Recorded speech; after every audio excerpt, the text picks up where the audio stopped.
We're going to begin with a critical breakthrough in the showdown over the nation's debt limit. After days of tense back and forth negotiations, will they, won't they, the president and House Speaker Kevin McCarthy reaching a deal that would avert a default and tighten federal spending. The big task now for the president and for the speaker as well, to sell this compromise to their respective parties.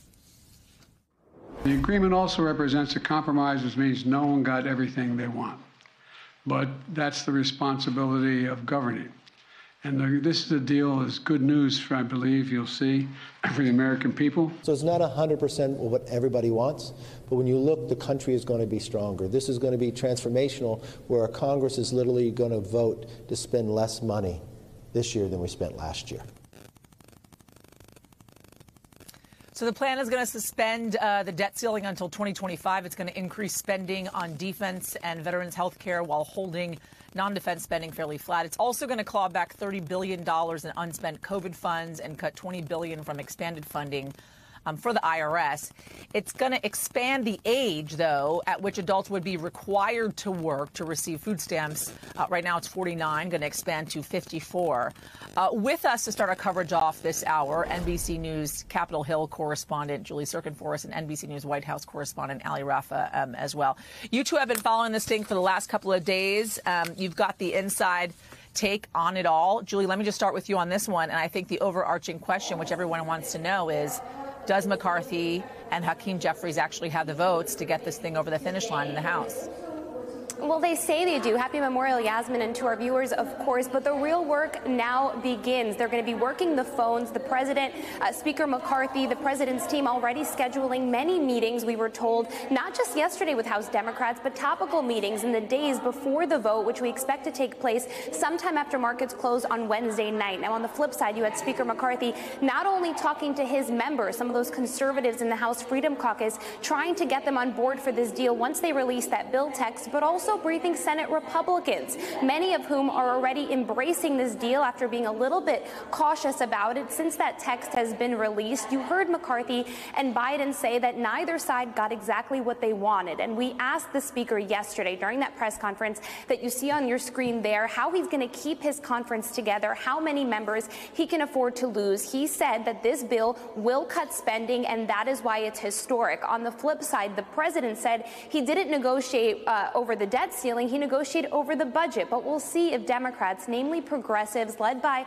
Pramila Jayapal, who's the chair of the House Congressional Progressives Caucus, will embrace that as well. This deal includes work requirements. Changes were made to food stamps, raising the age from 49 to 54 for able-bodied Americans, those without dependents. That's something progressives aren't happy with, and they made that clear to the president. Will they ultimately get on board with it? It remains to be seen. But this bill will have votes from Democrats and Republicans, not only in the House, but also in the Senate, in order to pass. So we'll really see as the members start coming back tomorrow. I'm told the House Freedom Caucus members are going to come back today and start to gather to see if they can accept this. Tomorrow, the Rules Committee will start taking up this bill. Remember who sits on that committee? Two Republicans, conservatives that did not want McCarthy to have that gavel, Ralph Norman and Chip Roy, who are going to really have to put some pressure on Republicans to keep this bill from moving forward. But of course, with Democratic support, we expect it to. Allie, how's the president selling this thing to his party?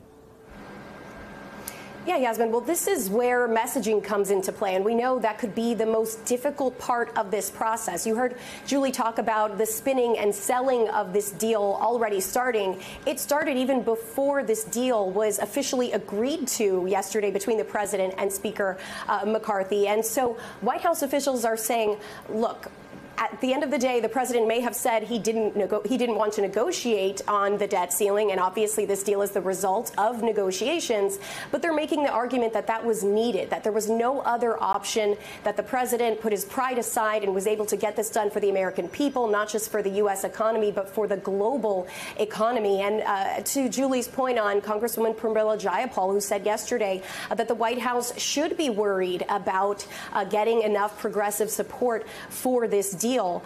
We've seen that criticism from progressives expand, and what the White House is responding to that is they're saying, look, read this deal, understand it in all of its details, and you will see that it's more modest than you think. It's not as much of a gut punch as Democrats may think. There were still things that the president and the White House were able to protect as far as the president's priorities. And that's a sentiment that we heard echoed on the Today Show this morning by OMB Director Shalonda Young, who played such a critical role in these negotiations. Take a listen to what she had to say.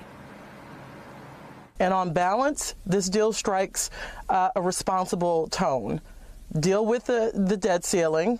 Yep, deal with the debt ceiling and avoid devastating cuts to programs working families depend on. We ended in a place that we should have always been. We're avoiding default. We're getting to 2025 with the debt ceiling, and I really hope that Americans could breathe a sigh of relief. It would have hurt millions of Americans had we defaulted for the first time in history. And Washington came together and avoided that. So the reality check here, Yasmin, is that most Democrats will stand behind the president and support this deal. Many of them have already pledged to do that. So it's not specifically necessary to get every single member of the progressive part of this party on board. They do have enough Democratic votes to get it passed. So this isn't as much of a challenge, per se, for the White House as it is for Republicans and Speaker McCarthy, because at the end of the day, it may take House Democrats to be able to get this across the finish line in the House. Right. Exactly right. Julie Tsirkin, Allie, Raffa for us. Thank you so much.